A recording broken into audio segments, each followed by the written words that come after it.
مس calculation کر جاتے ہیں؟ جی، وہ شاید سوچتے ہیں کہ اچھا یہ آؤٹ سائڈر مقبول ہے، اس کو ساتھ ملا لو تو ہم اپنے سیاسی حریفوں کو ہرا دیں گے یا اپنی کھوئی ہوئی مقبولیت واپس لے آئیں گے۔ یعنی اس آؤٹ سائڈر کی عوامی کشش کو اپنے فائدے کے لیے استعمال کرنے کی کوشش۔ ہاں، اور یہ یقین رکھتے ہوئے کہ ہم اسے قابو میں رکھ سکیں گے، یہ بہت اہم ہے۔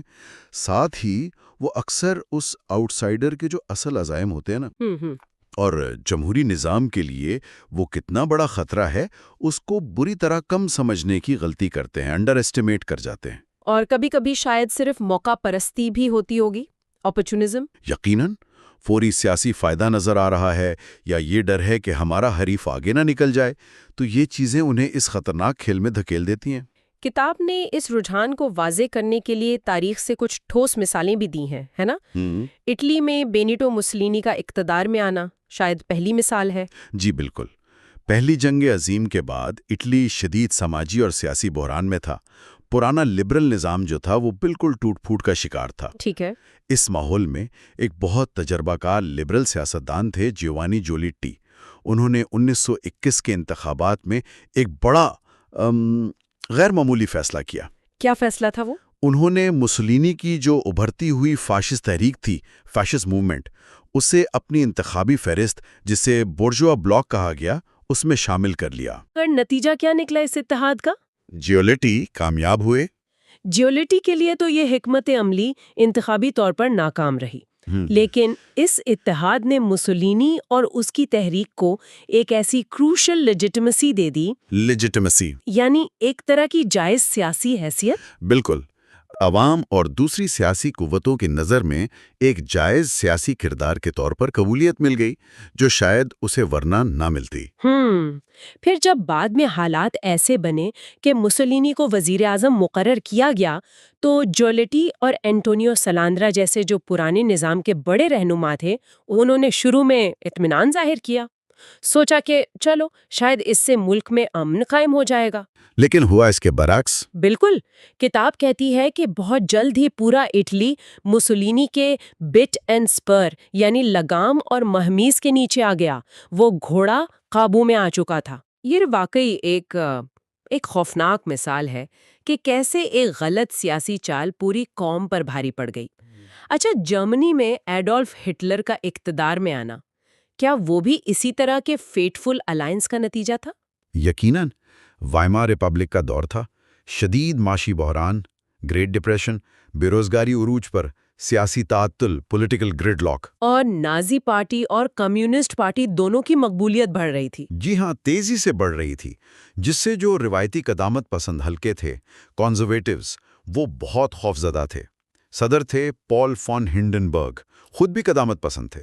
پارلیمنٹ میں کسی کی اکثریت نہیں تھی، تو وہ اپنے ہنگامی اختیارات، ایمرجنسی پاورز استعمال کر کے باری باری چانسلر مقرر کر رہے تھے، بروننگ، وان پیپن، وان شلایا، لیکن کوئی بھی حکومت استحکام نہیں لا پا رہی تھی۔ اور پھر جنوری 1933 میں قدامت پسند اشرافیہ نے وہ فیصلہ کر لیا جسے تاریخ کی شاید بدترین سیاسی غلطیوں میں شمار کیا جاتا ہے۔ انہوں نے ہٹلر، جو ایک انتہا پسند آؤٹ سائڈر تھا، اسے چانسلر بنانے پر رضامندی ظاہر کر دی، اور وہی یقین کہ ہم اسے قابو میں رکھ لیں گے۔ فرانز وان پیپن کا وہ مشہور جملہ بھی ہے نا؟ جی ہاں، جو ان کی غلط فہمی کی پوری عکاسی کرتا ہے۔ We've engaged him for ourselves. Within 2 months, we will have pushed him so far into a corner that he'll squeal. ہم نے اسے اپنے لیے حاصل کر لیا ہے، 2 مہینوں میں ہم اسے اتنا کونے میں لگا دیں گے کہ وہ چیخ اٹھے گا۔ اور یہ اندازہ کتنا تباہ کن طور پر غلط ثابت ہوا۔ ہٹلر نے تو چند ہی مہینوں میں پوری جمہوری مشینری پر قبضہ کر لیا اور جرمنی ایک مکمل آمرانہ ریاست بن گیا۔ یہ فیٹفل الائنس کی ایک اور المناک مثال ہے۔ یہ مثالیں تو 20ویں صدی کے یورپ کی ہیں۔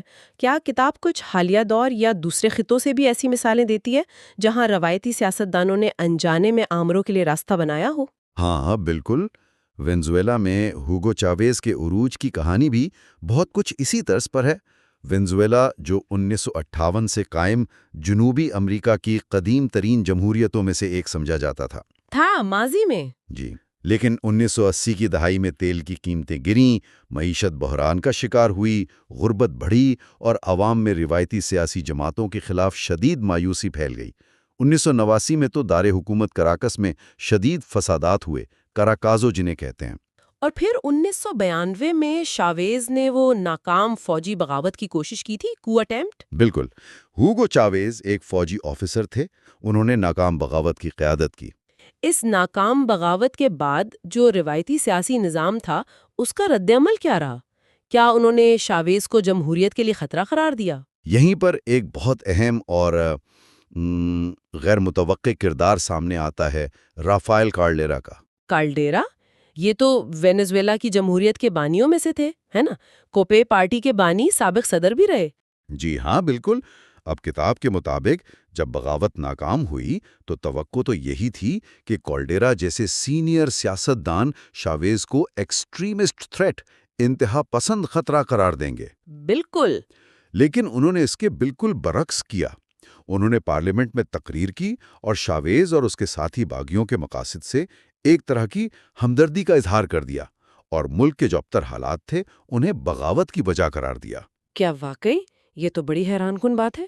ایک جمہوریت کے بانی اور ایک باغی فوجی افسر سے ہمدردی، اس کی کیا وجہ ہو سکتی ہے؟ دیکھیں، کالڈیرا خود بھی اس وقت کے جو دو جماعتی نظام تھا، ٹو پارٹی سسٹم، اور اس کی جو ناکامیاں تھیں ان سے شدید مایوس ہو چکے تھے۔ اچھا۔ انہوں نے اپنی ہی بنائی ہوئی پارٹی کوپئی چھوڑ دی اور 1993 میں ایک آزاد اینٹی اسٹیبلشمنٹ امیدوار کے طور پر صدارتی انتخاب لڑا اور جیت بھی گئے۔ وہ خود بھی اینٹی اسٹیبلشمنٹ ہو گئے ایک طرح سے۔ جی، اور ان کی یہ مہم اور کامیابی وینزویلا کے پرانے سیاسی نظام کو توڑنے میں بہت اہم ثابت ہوئی۔ تو کیا پھر کالڈیرا کے ان اقدامات نے، یعنی شاویز سے ہمدردی کا اظہار اور خود اینٹی اسٹیبلشمنٹ پلیٹ فارم سے کامیابی، کیا اس نے نادانستہ طور پر شاویز کے لیے راستہ بنا دیا؟ کتاب کا استدلال بالکل یہی ہے کہ کلڈیرا کی طرف سے جو ہمدردی ملی اس نے شاویز کو سیاسی طور پر ایک نئی لیجیٹیمیسی، ایک جائز حیثیت بخش دی۔ اور کلڈیرا کی اپنی کامیابی نے یہ دکھا دیا کہ بھئی روایتی جماعتوں کو ہرانا ممکن ہے۔ اس نے دوسرے آؤٹ سائیڈرز کے لیے بھی دروازے کھولے۔ اور پھر نتیجہ یہ نکلا کہ 5 سال بعد 1998 میں ہیوگو چاویز عوام کے ووٹوں سے صدر منتخب ہو گئے۔ اور کتاب کہتی ہے کہ منتخب ہونے کے بعد شاویز نے آہستہ آہستہ جمہوری اداروں کو کمزور کیا اور وینزویلا کو آمریت کی طرف لے گئے۔ یہ اسی فیٹفل الائنس یا کم از کم اس لیجیٹمائزیشن کا نتیجہ تھا جو کلڈیرا جیسے انسائیڈر نے ممکن بنایا تھا۔ یہ تمام مثالیں، مسولینی، ہٹلر، چاویز، یہ تو واضح کرتی ہیں کہ کس طرح سیاسی اشرافیہ کی غلط فہمیاں، ان کے قلیل مدتی مفادات جمہوریت کے لیے کتنے موہک ثابت ہو سکتے ہیں۔ اچھا، کتاب اس مسئلے کا ایک اور پہلو بھی اجاگر کرتی ہے، سیاسی جماعتوں کا کردار بطور گیٹ کیپرز، جمہوریت کے محافظ۔ جی، یہ ایک انتہائی اہم نقطہ ہے۔ کتاب کہتی ہے کہ جمہوری نظام میں سیاسی جماعتوں کا ایک بنیادی کام ہے، حالانکہ اکثر اسے نظر انداز کر دیا جاتا ہے، اور وہ کام یہ ہے کہ وہ ممکنہ آمروں کو، پوٹینشل اتھارٹیرینز کو اقتدار کے اہم مراکز تک پہنچنے سے روکیں۔ یعنی عوامی مقبولیت اپنی جگہ، لیکن جماعتوں کا یہ فلٹرنگ کا کردار، یہ گیٹ کیپنگ فنکشن زیادہ اہم ہے۔ جمہوریت کی صحت کے لیے ناگزیر ہے۔ وہ سمجھیں کہ جمہوریت کے دروازے پر کھڑے محافظ ہیں، گیٹ کیپرز۔ یہ گیٹ کیپنگ عملی طور پر ہوتا کیسے ہے؟ مطلب کیا جماعتیں شعوری طور پر یہ کردار ادا کرتی ہیں؟ کتاب میں نینسی برمیو کے ڈسٹینسنگ کے تصور کا بھی حوالہ ہے۔ مثالنگ یعنی فاصلہ قائم رکھنا، یہی اس گیٹ کیپنگ کی عملی شکل ہے۔ اس کے کئی طریقے ہیں۔ مثلاً پہلا، جماعتیں ایسے سیاستدانوں کو اپنی پارٹی کا ٹکٹ دینے سے انکار کر سکتی ہیں جن کے بارے میں شک ہو کہ وہ جمہوری اصولوں کے پابند نہیں ہیں، چاہے وہ کتنی مقبول کیوں نہ ہو۔ ٹھیک ہے۔ دوسرا، وہ ایسے انتہا پسند رہنماؤں یا جماعتوں کی عوامی سطح پر حمایت کرنے سے انکار کر سکتے ہیں، ان کے ساتھ سیاسی اتحاد، کولیشن یا الائنس بنانے سے انکار کر سکتی ہیں۔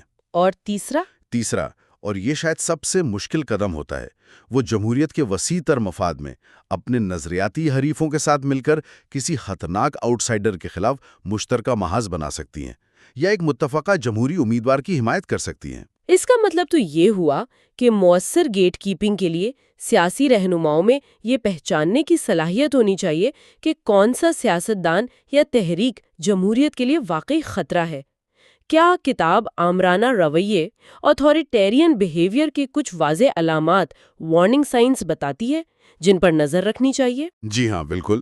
کتاب سیاسی مفکر خوان لنز اور خود مصنفین کی تحقیق کی بنیاد پر 4 کلیدی رویوں کی نشاندہی کرتی ہے۔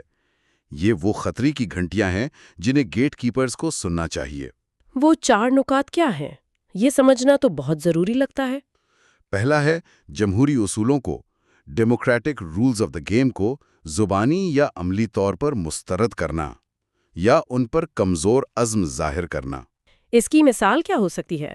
مثال کے طور پر آئین کانسٹیٹیوشن کو مسترد کرنے یا بدلنے کی بات کرنا، انتخابات کے نتائج کو تسلیم کرنے سے انکار کرنا، انتخابات ملتوی کرنے یا منسوخ کرنے کا مطالبہ کرنا، یا دوسری سیاسی جماعتوں یا تنظیموں پر پابندی لگانے جیسے غیر جمہوری اقدام اینٹی ڈیموکریٹک میجرز تجویز کرنا۔ ٹھیک ہے، یہ پہلی علامت ہوئی۔ دوسری کیا ہے؟ دوسری علامت ہے اپنے سیاسی مخالفین کی لیجیٹمیسی، یعنی ان کی جائز حیثیت سے انکار کرنا۔ مطلب یہ کہ انہیں صرف سیاسی حریف نہیں سمجھنا، بلکہ انہیں ملک دشمن، غدار، نظام کے لیے خطرہ یا کسی نہ کسی طرح سے ناجائز قرار دینا، ان پر یہ الزام لگانا کہ وہ جمہوری عمل کا حصہ بننے کے اہل ہی نہیں ہیں۔ اچھا، اور تیسرا رویہ؟ تیسرا ہے تشدد، وائلنس کو برداشت کرنا یا اس کی حوصلہ افزائی کرنا۔ یہ کیسے ظاہر ہوتا ہے؟ اس میں یہ شامل ہو سکتا ہے کہ اپنے حامیوں کی طرف سے کیے جانے والے تشدد کو نظر انداز کیا جائے یا اس کی تعریف کی جائے، یا سیاسی مخالفین کے خلاف ریاستی طاقت کا ناجائز استعمال کیا جائے، یا پیراملٹری گروہوں کے استعمال کی حمایت کی جائے۔ ٹھیک ہے، اور چوتھا اور آخری نقطہ؟ چوتھا ہے مخالفین، ناقدین یا میڈیا کی شہری آزادیوں، سول لبرٹیز، خاص طور پر آزادی اظہار اور آزادی صحافت کو محدود کرنے پر آمادگی ظاہر کرنا یا اس کی کوشش کرنا۔ جیسے میڈیا پر دباؤ ڈالنا، صحافیوں کو دھمکانا، یا مخالفین کے خلاف جھوٹے مقدمات بنانا یا ان کے پرامن احتجاج کے حق کو دبانا۔ کتاب کا کہنا ہے کہ جو عوامیت پسند آؤٹ سائیڈرز ہوتے ہیں وہ اکثر ان 4 معیارات میں سے کسی ایک یا زیادہ پر پورے اترتے ہیں۔ یہ 4 نکات تو ایک طرح کا لٹمس ٹیسٹ ہو گئے پہچاننے کے لیے۔ اچھا، اب تک ہم نے زیادہ تر ناکام گیٹ کیپنگ اور فیٹفل الائنسز کی مثالیں دیکھیں۔ کیا کتاب کامیاب گیٹ کیپنگ کی بھی کچھ مثالیں پیش کرتی ہے جہاں روایتی سیاسی قوتوں نے مل کر ممکنہ آمرانہ خطرات کو روکا ہو؟ ہاں، ناکامیوں کے ساتھ ساتھ کامیابی کی مثالیں بھی بہت اہم ہیں۔ باب 1 میں خاص طور پر 1930 کے دہائی میں بیلجیم اور فن لینڈ کی مثالیں دی گئی ہیں جہاں گیٹ کیپنگ کامیاب رہا۔ اچھا، بیلجیم میں اس وقت کیا صورتحال تھی اور وہاں گیٹ کیپنگ کیسے ہوا؟ لیکن 1930s کی دہائی میں جب پورے یورپ میں فاشزم اور انتہا پسندی کا عروج تھا تو بیلجیم میں بھی 1936 کے انتخابات میں 2 انتہائی دائیں بازو کی جماعتیں تھیں۔ ایک ریگزسٹ پارٹی جس کی قیادت لیون دیگریل کر رہے تھے، بڑے شعلہ بایا مقرر تھے اور انہیں ہٹلر اور موسولینی کی حمایت بھی حاصل تھی۔ اور دوسری تھی فلیمش قوم پرست VNV۔ ان دونوں نے مل کر تقریباً 20% ووٹ حاصل کر لیا۔ یہ تو کافی زیادہ ہے۔ جی، یہ جو مرکزی دھارے کی 3 بڑی جماعتیں تھیں، کیتھولک، سوشلسٹ اور لبرلز، ان کے لیے خطرے کی گھنٹی تھی۔ خاص طور پر جو مرکز دائیں کیتھولک پارٹی تھی وہ ایک مشکل دوراہے پر تھی۔ کیا دوراہا تھا؟ وہی کہ کیا وہ اپنے پرانے نظریاتی حریفوں یعنی سوشلسٹ اور لبرلز کے ساتھ تعاون کریں یا پھر نظریاتی طور پر کچھ قریب لیکن واضح طور پر جمہوریہ مخالف ریگزسٹ کے ساتھ کوئی سمجھوتا کریں۔ یہ تو وہی آزمائش ہے جس کا ذکر ہم پہلے کر رہے ہیں۔ تو بیلجیم کی اشرافیہ نے کیا فیصلہ کیا؟ متحد ہونے اور تعاون کرنے کا انتخاب کیا۔ اچھا، انہوں نے اتحاد بنایا آپس میں؟ جی، انہوں نے ڈیگریل اور اس کی جماعت کو مؤثر طریقے سے سیاسی طور پر الگ تھلگ کر دیا، آئسولیٹ کر دیا، ان کے ساتھ کسی قسم کا اتحاد بنانے سے انکار کر دیا۔ اور اس مشترکہ حکمت عملی کی وجہ سے بیلجیم کی جمہوریت کم از کم 1940 میں نازی جرمنی کے حملے تک اندرونی خطرے سے محفوظ رہی۔ یہ واقعی ایک اہم مثال ہے۔ فن لینڈ کی کہانی بھی دلچسپ لگ رہی ہے۔ وہاں لپوا موومنٹ کا خطرہ تھا، اس کا کیا بنا؟ فن لینڈ میں 1929 کے آس پاس لپوا موومنٹ نامی ایک انتہائی دائیں بازو کی تحریک ابھری۔ ان کا بنیادی مقصد تھا کمیونزم کا خاتمہ۔ اور وہ اس کے لیے تشدد اور غیر قانونی ہتھ کنڈے استعمال کرنے سے نہیں ہچکچاتے تھے۔ کیا کرتے تھے وہ؟ انہوں نے کمیونسٹ ارکان پارلیمان کو اغوا کیا، ان کے دفاتر پر حملے کیے اور جو مرکزی دھارے کے اعتدال پسند سیاستدان تھے ان کو بھی دھمکایا۔ شروع میں ملک کی جو بڑی مرکز دائیں جماعت تھی، ایگریرین یونین، اس نے اس کی کھل کر مخالفت نہیں کی۔ کیوں؟ شاید اس لیے کہ وہ بھی کمیونزم کے مخالف تھے، اور جو قدامت پسند رہنما تھے، پی ای سوین ہوفوڈ، جو 1930 میں وزیر اعظم اور 1931 میں صدر بنے، انہوں نے بھی ابتدا میں لاپوا تحریک کے ساتھ نرم رویہ رکھا۔ تو پھر تبدیلی کب آئی؟ کیا لاپوا تحریک خود ہی کمزور پڑ گئی؟ نہیں، بلکہ وہ اور زیادہ انتہا پسند ہو گئی۔ جب کمیونسٹوں پر پابندی لگ گئی تو انہوں نے اپنا رخ سوشل ڈیموکریٹس کی طرف موڑ لیا، جو ملک کی دوسری بڑی جماعت تھی۔ اچھا۔ انہوں نے 1000 سے زیادہ سوشل ڈیموکریٹ حامیوں کو اغوا کیا، دارالحکومت ہیلسنکی پر ایک بڑا مارچ کیا، اور آخر کار 1932 میں ایک مسلح بغاوت پچ کی ناکام کوشش کی۔ اوہ، بغاوت کی کوشش؟ جی، اور یہی ٹرننگ پوائنٹ تھا۔ اس کھلی بغاوت نے فن لینڈ کی جو روایتی قدامت پسند جماعتیں تھیں، agrarian union, national progressive party, Swedish people's party, ان کو یہ احساس دلایا کہ بھائی لاپوا اب صرف کمیونزم کے خلاف نہیں، بلکہ یہ تو پوری جمہوری ریاست کے لیے خطرہ بن چکی ہے۔ اور اس احساس کے بعد انہوں نے کیا عملی قدم اٹھایا؟ انہوں نے فیصلہ کن طور پر لاپوا تحریک سے مکمل لا تعلقی اختیار کر لی، اور اس سے بھی اہم بات یہ کہ انہوں نے اپنے پرانے نظریاتی حریف سوشل ڈیموکریٹس کے ساتھ مل کر جمہوریت کے دفاع کے لیے ایک اتحاد بنایا، جسے لافلنس فرنٹ کہا گیا۔ لافلنس فرنٹ؟ جی، یہاں تک کہ صدر سوین ہیوورڈ، جنہیں لاپوا اپنا ہمدرد سمجھتی تھیں، انہوں نے بھی بغاوت کی کوشش کے بعد سختی سے اپنے سابق اتحادیوں کو مسترد کیا اور لاپوا تحریک پر پابندی لگا دی۔ تو فن لینڈ کی قدامت پسند اشرافیہ نے اگرچہ کچھ دیر سے لیکن مؤثر گیٹ کیپنگ کا مظاہرہ کیا؟ بالکل، اور ملک کو ممکنہ فاشسٹ آمریت سے بچا لیا۔ یہ دونوں مثالیں تو یہ دکھاتی ہیں کہ جب روایتی جماعتیں خطرے کو پہچان لیں اور نظریاتی اختلافات کو ایک طرف رکھ کر جمہوریت کے دفاع میں اکٹھی ہو جائیں تو وہ کامیاب ہو سکتی ہیں۔ کیا کتاب کوئی بالکل حالیہ مثال بھی دیتی ہے؟ ہاں، کتاب آسٹریا میں 2016 کے صدارتی انتخابات کا ذکر کرتی ہے، جو گیٹ کیپنگ کی ایک نسبتاً جدید مثال ہے۔ 2016؟ ہاں، مجھے یاد ہے۔ وہاں کیا ہوا تھا؟ اس انتخاب کے دوسرے مرحلے میں انتہائی دائیں بازو کی فریڈم پارٹی تھی، FPO۔ اس کے رہنما نوربرٹ ہوفر کا مقابلہ گرین پارٹی کے آزاد امیدوار الیگزینڈر وینڈر بیلن سے تھا۔ آسٹریا کی جو دو روایتی بڑی جماعتیں ہیں، سوشل ڈیموکریٹس یعنی SPO اور مرکز دائیں پیپلز پارٹی یعنی OVP، ان کے امیدوار پہلے راؤنڈ میں ہی ہار گئے تھے۔ تو OVP یعنی مرکز دائیں جماعت کے ووٹروں اور رہنماؤں کے سامنے پھر وہی کلاسیکی مخمصہ آ گیا کہ اپنے نظریاتی حریف بائیں بازو کے گرین امیدوار کی حمایت کریں یا انتہائی دائیں بازو کے ہوفر کی طرف جائیں، جن کی امیگریشن وغیرہ پر پالیسیاں شاید ان کے کچھ ووٹروں کو زیادہ قریب لگتی ہوں۔ بالکل وہی صورتحال تھی، اور یہاں OVP کے اہم رہنماؤں نے گیٹ کیپنگ کا کردار ادا کیا۔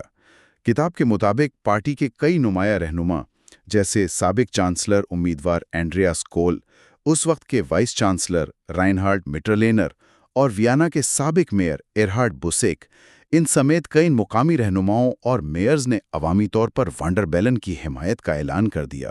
اچھا، انہوں نے گرین امیدوار کی حمایت کی؟ جی، بوسیک کا بیان تو بہت اہم تھا۔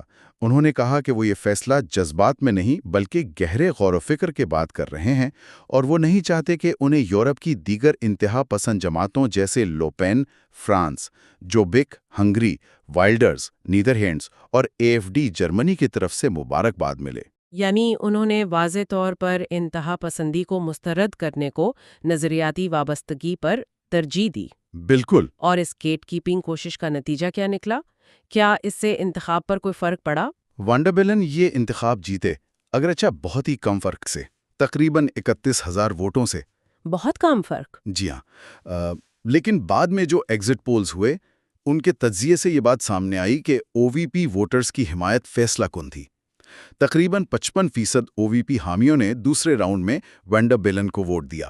اچھا خاصا تناسب ہے۔ ہاں، اور مزید یہ کہ وینڈو بیلن کے 48% ووٹرز نے کہا کہ ان کا بنیادی مقصد ہافر کو صدر بننے سے روکنا تھا۔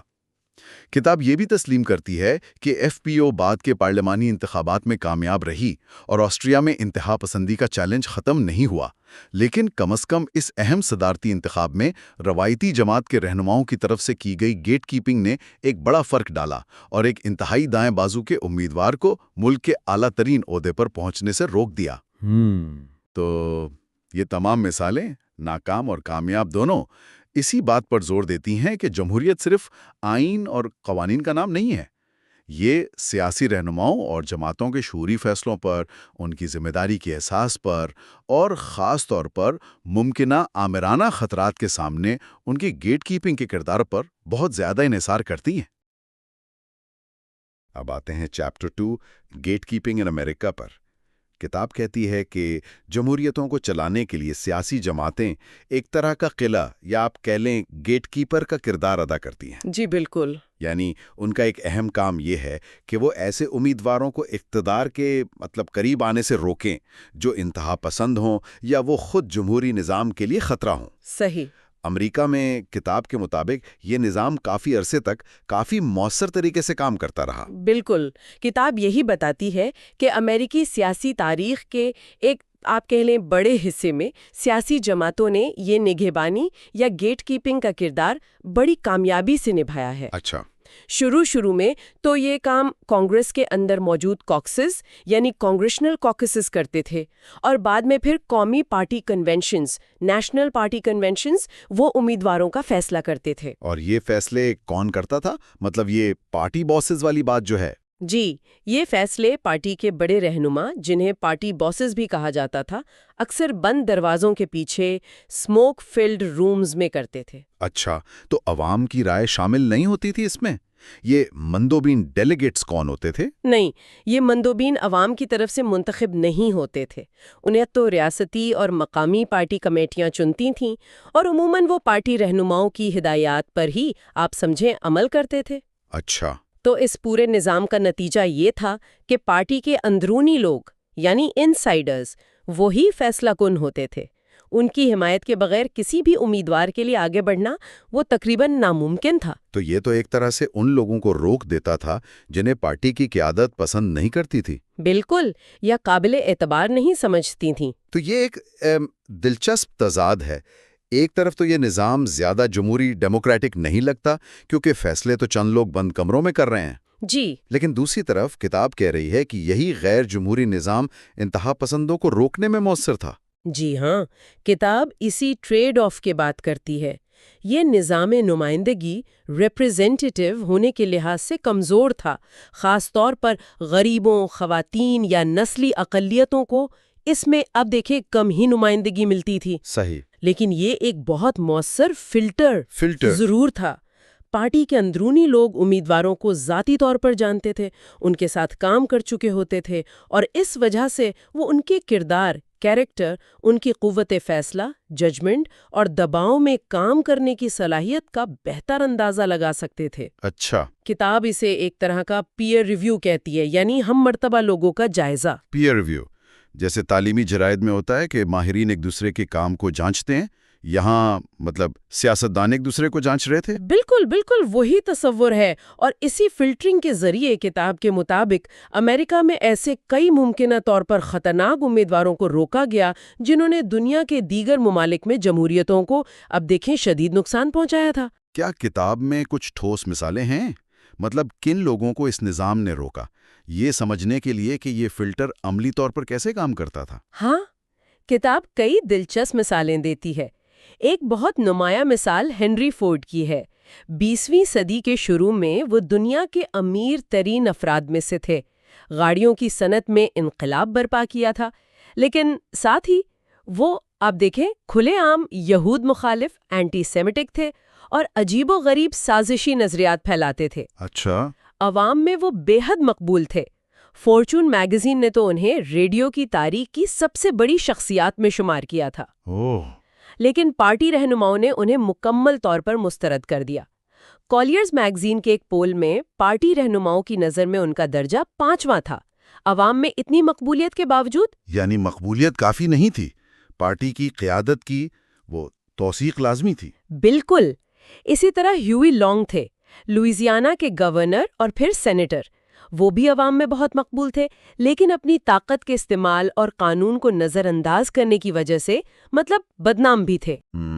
پارٹی رہنماؤں نے انہیں بھی الگ تھلگ رکھا اور وہ 1936 کے کنونشن میں صدر روزویلٹ کو چیلنج کرنے کی پوزیشن میں ہی نہیں آ سکے۔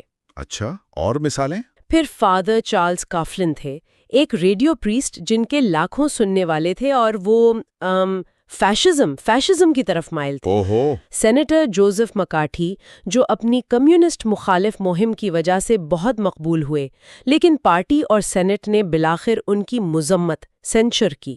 اور جارج والیس جو نسل پرستی اور علیحدگی پسندی سیگریگیشنسٹ کے حامی تھے، وہ بھی عوام میں مقبولیت کے باوجود کبھی بڑی پارٹی کی صدارتی نامزدگی حاصل نہیں کر سکے۔ تو کتاب کا زور اسی بات پر ہے کہ امریکی جمہوریت کا اصل محافظ عوام کی وہ جمہوری اقدار سے وابستگی نہیں، بلکہ سیاسی جماعتوں کے یہ گیٹ کیپرز تھے۔ جی، کتاب کا بنیادی نقطہ یہی ہے۔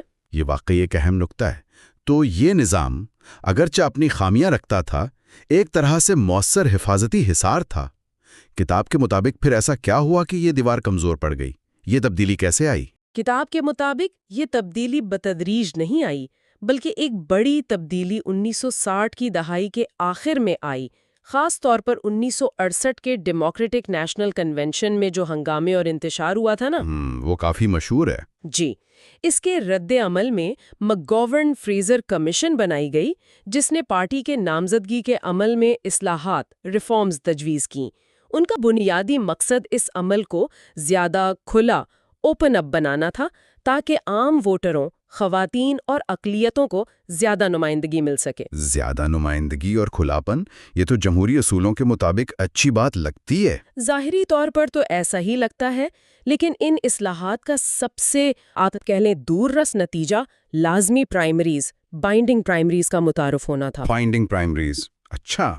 یعنی اب پارٹی کنونشن کے مندوبین عوام کے ووٹوں کی بنیاد پر منتخب ہونے لگے اور وہ پابند تھے کہ وہ اسی امیدوار کی حمایت کریں جسے عوام نے چنا ہے۔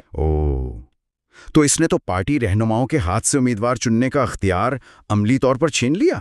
بالکل، فیصلہ پارٹی رہنماؤں کے ہاتھ سے نکل کر براہ راست عوام کے ووٹوں میں چلا گیا، جس سے پارٹی کا امیدوار پر کنٹرول تقریباً ختم ہو گیا۔ کیا اس وقت اس تبدیلی کے ممکنہ خطرات پر بھی بات ہوئی تھی؟ بالکل ہوئی۔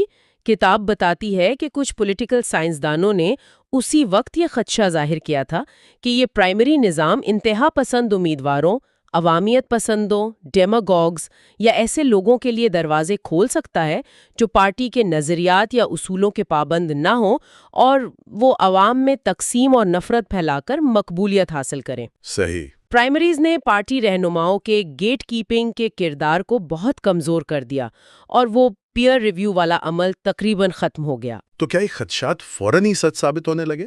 کیا پرائمریز کے ذریعے کوئی بڑا آؤٹ سائڈر کامیاب ہو گیا؟ شروع میں ایسا نہیں ہوا۔ کتاب کہتی ہے کہ کئی باہر والے آؤٹ سائڈر سامنے آئے، جیسے جیسی جیکسن، پیٹ رابرٹسن، پیٹ بیوکینن اور سٹیو فوربس، لیکن وہ سب بالآخر نامزدگی حاصل کرنے میں ناکام رہے۔ اچھا، کیوں؟ پرائمری کہتی ہے۔ انویزیبل پرائمری، یہ کیا چیز تھی؟ یہ اصل پرائمری انتخابات سے پہلے کا مرحلہ تھا، جب امیدوار پارٹی کے اہم لوگوں، ڈونرز، میڈیا اور دیگر بااثر گروہوں کی حمایت حاصل کرنے کی کوشش کرتے تھے۔ اچھا۔ دیکھیے، ملک بھر میں پرائمریز لڑنے کے لیے بہت زیادہ پیسہ، میڈیا کی توجہ اور سب سے اہم، ہر ریاست میں زمینی سطح پر کام کرنے والی تنظیم، گراؤنڈ آرگنائزیشن کی ضرورت ہوتی تھی۔ صحیح۔ یہ چیزیں حاصل کرنے کے لیے امیدواروں کو اب بھی پارٹی کے اہم ڈونرز، اخبارات کے ایڈیٹرز، مفاداتی گروہوں، انٹرسٹ گروپس اور ریاستی سطح کے سیاست دانوں کی حمایت درکار تھی۔ ان اتحادیوں کے بغیر نامزدگی جیتنا اب بھی بہت مشکل تھا۔ تو ایک طرح سے گیٹ کیپنگ کسی نہ کسی شکل میں جاری رہا، بس اس کا طریقہ بدل گیا تھا۔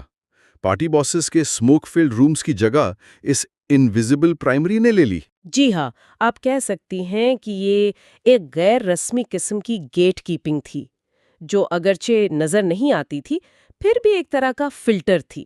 لیکن پھر یہ فلٹر بھی کمزور پڑ گیا، وہ کیسے ہوا؟ کتاب اس کی دو بڑی وجوہات بتاتی ہے۔ پہلی، سیاست میں باہر سے آنے والے پیسے، آؤٹ سائڈ منی کی مقدار میں ڈرامائی اضافہ۔ پیسہ؟ جی، خاص طور پر سپریم کورٹ کے 2010 کے سٹیزنز یونائٹڈ فیصلے کے بعد، جس نے کارپوریشنز اور یونینز کو سیاسی مہمات پر لامحدود رقم خرچ کرنے کی اجازت دے دی۔ اچھا، تو اس سے کیا فرق پڑا؟ اس کا نتیجہ یہ ہوا کہ اب معمولی امیدوار بھی، جنہیں پارٹی اسٹیبلشمنٹ کی حمایت حاصل نہ ہو، چند ارب پتی ڈونرز کی مدد سے یا انٹرنیٹ کے ذریعے چھوٹی چھوٹی عطیات جمع کر کے بڑی رقم اکٹھی کر سکتے تھے۔ انہیں پارٹی کے روایتی فنڈ ریزنگ نیٹ ورک پر انحصار کرنے کی ضرورت کم ہو گئی۔ یعنی پیسے کا بہاؤ پارٹی کے کنٹرول سے باہر چلا گیا۔ اور دوسری وجہ؟ دوسری بڑی وجہ متبادل میڈیا، آلٹرنیٹیو میڈیا کا دھماکہ خیز پھیلاؤ تھا، خاص طور پر دائیں بازو کی طرف۔ آلٹرنیٹیو میڈیا جیسے؟ Fox News, talk radio shows اور ویب سائٹس کا ایک پورا جال بن گیا، جسے کتاب کنزرویٹو انٹرٹینمنٹ کمپلیکس کہتی ہے۔ اچھا، کنزرویٹو انٹرٹینمنٹ کمپلیکس۔ جی، اس نے امیدواروں کو یہ موقع فراہم کیا کہ وہ روایتی میڈیا اداروں اور پارٹی کے ڈھانچوں کو نظر انداز، بائی پاس کر کے براہ راست ووٹروں تک پہنچیں اور قومی سطح پر شہرت حاصل کریں۔ تو یہ دونوں چیزیں مل گئیں، باہر کا پیسہ اور متبادل میڈیا، اور انہوں نے انویزیبل پرائمری کو کمزور کر دیا۔ بالکل، ان دونوں عوامل نے مل کر نامزدگی کے عمل کو پہلے سے کہیں زیادہ کھلا اور پارٹی کنٹرول سے آزاد بنا دیا۔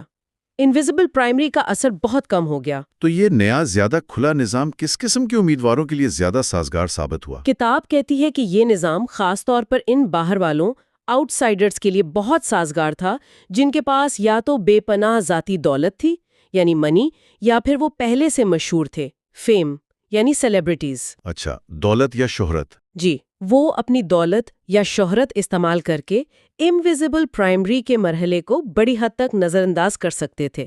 فوربس، جو ایک ارب پتی بزنس مین تھے، پیٹ رابرٹسن، جو ایک مشہور ٹی وی مبلغ تھے، اور پیٹ بیوکینن، جو ایک معروف ٹی وی کمنٹیٹر تھے، ان سب نے اپنی دولت یا میڈیا تک رسائی کا فائدہ اٹھا کر سنجیدگی سے نامزدگی حاصل کرنے کی کوشش کی۔ لیکن وہ جیتے نہیں تھے؟ نہیں، وہ جیتے نہیں، لیکن انہوں نے یہ راستہ دکھا دیا کہ پارٹی اسٹیبلشمنٹ کی حمایت کے بغیر بھی سنجیدہ امیدوار بنا جا سکتا ہے۔ اور یہیں سے شاید ڈونلڈ ٹرمپ کی کہانی جڑتی ہے۔ کتاب کے مطابق یہ کمزور ہوتا ہوا گیٹ کیپنگ نظام ان کے عروج میں کیسے مددگار ثابت ہوا؟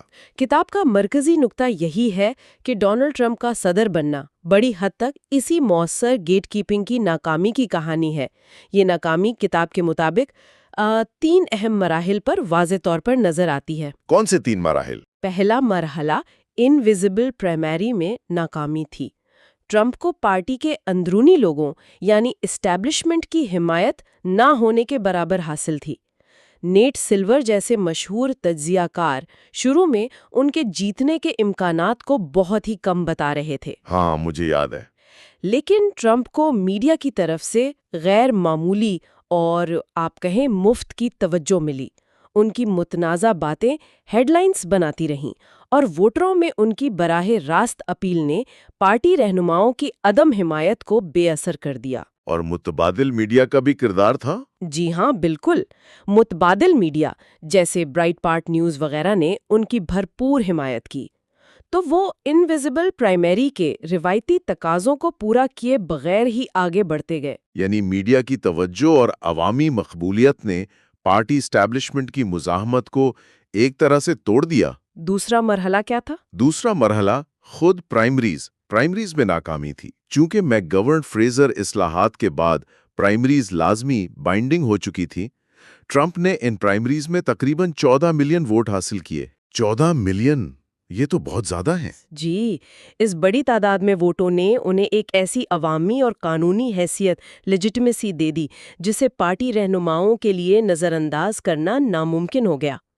2016 کے ریپبلکن نیشنل کنونشن (RNC) میں کچھ کوششیں ہوئیں کہ مندوبین کو ٹرمپ کی حمایت سے روکا جائے، وہ ڈیلیگیٹس ان باؤنڈ تحریک وغیرہ۔ ہاں، کچھ ہلچل ہوئی تھی۔ جی، لیکن وہ سب ناکام ہو گئیں۔ جیسا کہ RNC کی ایک رکن سنڈی کوسٹا نے کہا، "He wanted fair and square." اس وقت تک پارٹی رہنماؤں کے پاس اپنی ہی پارٹی کی صدارتی نامزدگی کی چابیاں نہیں رہی تھیں۔ یہ تو پارٹی کی اندرونی کہانی ہو گئی۔ تیسرا مرحلہ کیا تھا؟ تیسرا مرحلہ عام انتخابات جنرل الیکشن میں ناکامی کا تھا۔ کتاب اسے کلیکٹیو ایبڈیکیشن یعنی اجتماعی دستبرداری کہتی ہے۔ کلیکٹیو ایبڈیکیشن مطلب یہ کہ بہت سے لوگوں نے جو مخالفت کر سکتے تھے نہیں کی۔ یہاں مصنفین دوسرے ممالک کی مثالیں دیتی ہیں، جیسے آسٹریا میں 2016 میں اور فرانس میں 2017 میں، جب مرکزی دائیں بازو سینٹر رائٹ کے سیاست دانوں ہیں اپنی پارٹی کے امیدواروں کی شکست کے بعد انتہائی دائیں بازو کے امیدوار کو روکنے کے لیے اپنے نظریاتی مخالف یعنی مرکزی بائیں بازو یا لبرل امیدوار کی حمایت کا اعلان کیا۔ اچھا، انہوں نے ووٹروں سے کہا کہ ملک اور جمہوریت کو بچانے کے لیے نظریاتی اختلافات کو بالائے طاق رکھ کر انتہائی پسند کو ووٹ نہ دیں۔ لیکن امریکہ میں ایسا نہیں ہوا؟ نہیں ہوا۔ کتاب کے مطابق امریکہ میں زیادہ تر نمایاں ریپبلکن رہنماؤں نے اپنی ذاتی ناپسندیدگی یا تحفظات کے باوجود بالآخر ٹرمپ کی ہی حمایت کی۔ جنہوں نے کھل کر ڈیموکریٹک امیدوار ہلیری کلنٹن کی حمایت کی، وہ زیادہ تر ریٹائرڈ سیاستدان تھے جن کا اپنا سیاسی مستقبل آپ سمجھے داؤ پر نہیں لگا تھا۔ تو کتاب یہ کہہ رہی ہے کہ اگر بڑے ریپبلکن رہنما کھل کر مخالفت کرتے تو نتیجہ مختلف ہو سکتا تھا۔ کتاب یہ دلیل دیتی ہے کہ اگر اس وقت کے نمایاں ریپبلکن رہنما جیسے ایوان نمائندگان کے اسپیکر پال رائن، سینٹ میں اکثریتی لیڈر مچ میکونل یا سینیٹر جان مکین واضح طور پر ٹرمپ کو جمہوریت کے لیے خطرہ قرار دے کر کلنٹن کی حمایت کا اعلان کر دیتے تو شاید 2016 کے انتخابات کا نتیجہ مختلف ہوتا، جیسا کہ فرانس میں اندازہ لگایا گیا کہ قدامت پسند امیدوار فلون کے حامیوں کے ووٹوں نے میکرون کی جیت میں اہم کردار ادا کیا۔ یہ ایک بہت بڑا کیا ہوتا اگر واٹ ایف ہے۔ اچھا، کتاب میں مصنفین نے آمرانہ رویے اتھارٹیرین بیہیویئر کی شناخت کے لیے 4 نشانیاں یا اشارے انڈیکیٹرز بھی بتائے تھے۔ کیا کتاب یہ کہتی ہے کہ ٹرمپ کی 2016 کی مہم ان معیارات پر پوری اترتی تھی؟ جی ہاں، چیپٹر 2 میں دی گئی تفصیلات اور مثالوں کی بنیاد پر کتاب کا تجزیہ یہی ہے کہ ٹرمپ کی مہم ان 4 معیارات پر پورا اترتی نظر آئی۔ پہلا معیار کیا تھا؟ جمہوری اصولیوں کو مسترد کرنا۔ کتاب حوالہ دیتی ہے کہ انہوں نے بار بار انتخابات کے نتائج کو پہلے سے ہی چیلنج کرنے اور انہیں رگڈ یعنی دھاندلی زدہ کہنے کی دھمکی دی، جو جمہوری عمل پر بنیادی عدم اعتماد کا اظہار تھا۔ صحیح۔ دوسرا معیار؟ مخالفین کی قانونی حیثیت سے انکار۔ انہوں نے اپنی مد مقابل ہلیری کلنٹن کو بار بار کروکڈ ہلیری کہا، انہیں مجرم قرار دیا اور یہ وعدہ کیا کہ صدر بننے کے بعد وہ انہیں جیل بھیجنے کے لیے ایک اسپیشل پروسیکیوٹر مقرر کریں گے۔ یہ رویہ سیاسی مخالف کو دشمن سمجھنے کے مترادف ہے۔ تیسرا؟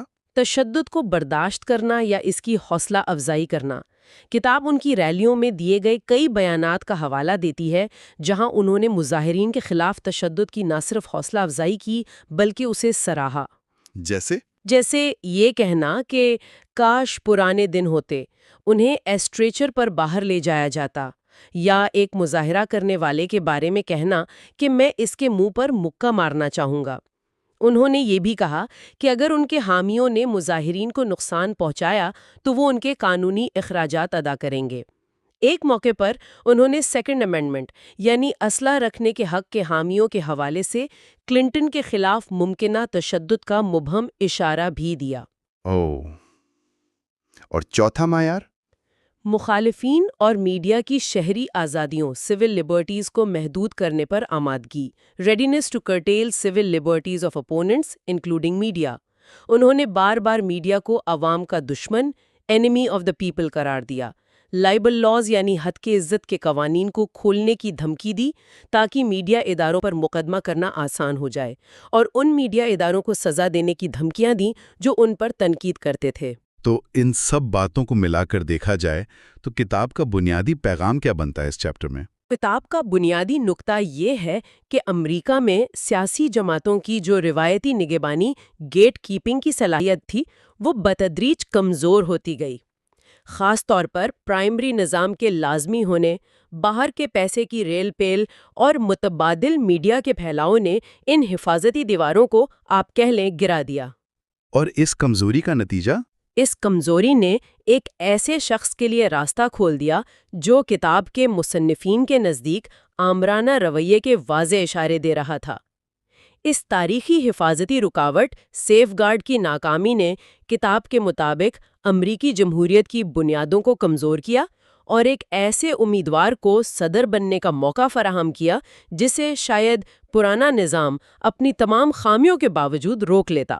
یعنی جمہوری عمل کو زیادہ کھلا اوپننس دینے کی کوششوں نے غیر ارادی طور پر اسے ایسے خطرات سے دوچار کر دیا جن سے پرانا اگرچہ کم جمہوری نظام اسے بچائے ہوئے تھا۔ یہ واقعی ایک پیچیدہ صورتحال ہے۔ بالکل، اور یہ بحث کہ جمہوریت میں کھلا پن، اوپننس اور استحکام، اسٹیبلٹی کے درمیان توازن کیسے قائم کیا جائے، وہ آج بھی اسی نقطے کے گرد گھومتی ہے۔ اب آتے ہیں چیپٹر 3 دی گریٹ ریپبلکن ایبڈیکیشن کی طرف۔ جی، یہ باب ایک بہت ہی آپ کہہ لیں اہم نقطے سے شروع ہوتا ہے۔ کتاب یہ کہتی ہے کہ آج کل جمہوریتیں جو ہیں وہ اکثر اچانک کسی ملٹری کو سے نہیں ختم ہوتی۔ اچھا؟ جی، بلکہ وہ آہستہ آہستہ قدم بقدم منتخب رہنماؤں کے ہاتھوں ہی کمزور ہوتی ہیں یا دم توڑتی ہیں۔ منتخب رہنماؤں کے ہاتھوں؟ جی، مطلب جنہیں عوام نے چنا ہوتا ہے؟ بالکل وہی۔ یہ وہ رہنما ہوتے ہیں جو اقتدار میں آنے کے لیے تو جمہوری راستے استعمال کرتے ہیں، لیکن پھر اقتدار میں آ کر انہی جمہوری اداروں اور اصولوں کو کمزور کرنا شروع کر دیتے ہیں۔ یعنی یہ ایک بدتدریج عمل ہے، اتنا دھیرے دھیرے کہ شاید فوراً پتہ بھی نہ چلے۔ ہاں بالکل، کتاب نے اس کو سمجھانے کے لیے وینزویلا میں ہیوگو چاویز کی مثال دی ہے۔ اچھا، چاویز والی مثال؟ جی، وہ 1998 میں صدر منتخب ہوئے تھے، ایک کرپٹ نظام کے خلاف عوامی غصے کو استعمال کر کے۔ شروع میں تو سب کچھ آپ دیکھیں جمہوری ہی لگ رہا تھا، نئے انتخابات ہوئے، نیا آئین بنا، لیکن پھر اقتدار میں آنے کے بعد، خاص طور پر جب ان کی مقبولیت کم ہونے لگی، تو انہوں نے آہستہ آہستہ جمہوری رکاوٹوں کو ہٹانا شروع کیا، جیسے حزب اختلاف کا ریکال ریفرینڈم تھا، اسے ڈیلے کیا۔ اچھا جی، پھر عدلیہ کو اپنے حامیوں سے بھر دیا، میڈیا پر دباؤ ڈالا اور بالآخر صدارتی مدت کی جو حدیں تھیں وہ بھی ختم کر دیں۔ اور یہ سب کچھ اہم بات یہ ہے کہ قانونی یا نیم قانونی طریقوں سے کیا گیا، یعنی بظاہر قانون کے دائرے میں رہ کر۔ جی ہاں، اور نتیجہ یہ نکلا کہ تقریباً 2 دہائیوں بعد وینزویلا ایک واضح آمریت بن چکا تھا۔ تو کتاب کا پوائنٹ یہ ہے کہ یہ ایک نیا طریقہ ہے جمہوریت کے خاتمے کا جو بیلٹ باکس سے ہی شروع ہوتا ہے۔ یہ تو کافی تشویشناک بات ہے۔ بالکل، اور یہیں پر سیاسی جماعتوں کا کردار، جسے کتاب گیٹ کیپرز کہتی ہے، یعنی دروازے کے محافظ، وہ بہت اہم ہو جاتا ہے۔ گیٹ کیپرز، یہ کیا تصور ہے؟ کتاب کے مطابق کسی بھی جمہوریت کی صحت کا ایک بنیادی پیمانہ یہ ہے کہ وہاں کی جو سیاسی جماعتیں ہیں اور ان کے رہنما، کیا وہ انتہا پسند، جمہوریت دشمن یا ممکنہ اتھارٹیرین رجحانات رکھنے والے ڈیماگوگز کو اقتدار کے مرکزی دھارے میں آنے سے روکنے کی صلاحیت اور ارادہ رکھتے ہیں؟ یعنی پارٹی ایک فلٹر کا کام کرتی ہے۔ بالکل، گیٹ کیپنگ کی کئی سطح ہیں۔ بنیادی ذمہ داری تو یہ ہے کہ ایسے لوگوں کو پارٹی کا ٹکٹ ہی نہ دیا جائے، خاص طور پر بڑے عہدوں کے لیے۔ ٹھیک۔ پھر اگر کوئی ایسا شخص کسی طرح نامزدگی حاصل کر بھی لے تو پارٹی قیادت اس کی کھل کر مذمت کرے، اس کو انڈورس کرنے سے انکار کر دے اور اس سے کوئی اتحاد نہ بنائے۔ اور اگر صورتحال زیادہ سنگین ہو؟ جی، اور سب سے بڑھ کر اگر جمہوریت کو واقعی شدید خطرہ ہو تو یہ ذمہ داری بھی بنتی ہے کہ اپنے نظریاتی مخالفین کے ساتھ مل کر ایک جمہوری امیدوار کی حمایت کی جائے تاکہ اس خطرے کو روکا جا سکے۔ یہ ایک طرح سے جمہوریت کا آپ کہہ لیں دفاعی نظام ہے۔ تو کیا امریکہ میں یہ نظام، یہ گیٹ کیپنگ ماضی میں کام کرتا رہا ہے؟ کتاب کیا کہتی ہے اس بارے میں؟ کتاب بتاتی ہے کہ ہاں، تاریخی طور پر امریکی سیاسی جماعتیں، ڈیموکریٹس اور ریپبلکنز دونوں، یہ کردار نبھانے میں کافی حد تک کامیاب رہی ہیں۔ اچھا، مثال کے طور پر؟ انہوں نے کئی ایسی شخصیات کو جنہیں عوامی مقبولیت بھی حاصل تھی لیکن وہ جمہوری اصولوں کے لیے خطرہ سمجھے جاتے تھے، انہیں اقتدار کے اعلیٰ ترین عہدوں تک پہنچنے سے روکا، جیسے ہنری فورڈ تھے جو اپنی اینٹی سیمیٹزم کے لیے مشہور تھے، جی، یا فادر کافلن، وہ ایک پاپولسٹ ریڈیو پریسٹ تھے فیشزم کی طرف مائل تھے، یا سینیٹر جوزف مکارتھی جنہوں نے مخالفین پر کیسے بے بنیاد الزامات لگائے، اور جارج والیس الاباما کے گورنر جی، ان کا ذکر آتا ہے۔ جی ہاں، والیس 1968 میں ڈیموکریٹک پارٹی کے صدارتی نامزدگی چاہتے تھے۔ ان کا پیغام نسل پرستی، لا اینڈ آرڈر کی سخت گیری اور فیڈرل حکومت کی مخالفت پر مبنی تھا۔ انہیں خاص طور پر سفید فام محنت کش طبقے میں کافی حمایت حاصل تھی۔ لیکن پارٹی نے کیا کیا؟ ڈیموکریٹک پارٹی کی قیادت نے انہیں بالکل مسترد کر دیا۔ وہ جانتے تھے کہ والیس جمہوری نظام کے لیے ایک خطرہ ہیں، تو نتیجہ یہ ہوا کہ والیس کو ایک تیسری پارٹی، امریکن انڈیپینڈنس پارٹی بنا کر الیکشن لڑنا پڑا، جس سے ان کے جیتنے کے امکانات تقریباً ختم ہو گئے۔ تو یہ ایک واضح مثال ہوئی گیٹ کیپنگ کی۔ جی بالکل، جہاں پارٹی نے ممکنہ انتخابی فائدے پر جمہوری اصولوں کو ترجیح دی۔ لیکن کتاب کہتی ہے کہ یہ گیٹ کیپنگ کا نظام پھر کمزور پڑ گیا وقت کے ساتھ ساتھ۔ اس کی کیا وجوہات تھی؟ جی، کئی عوامل تھے۔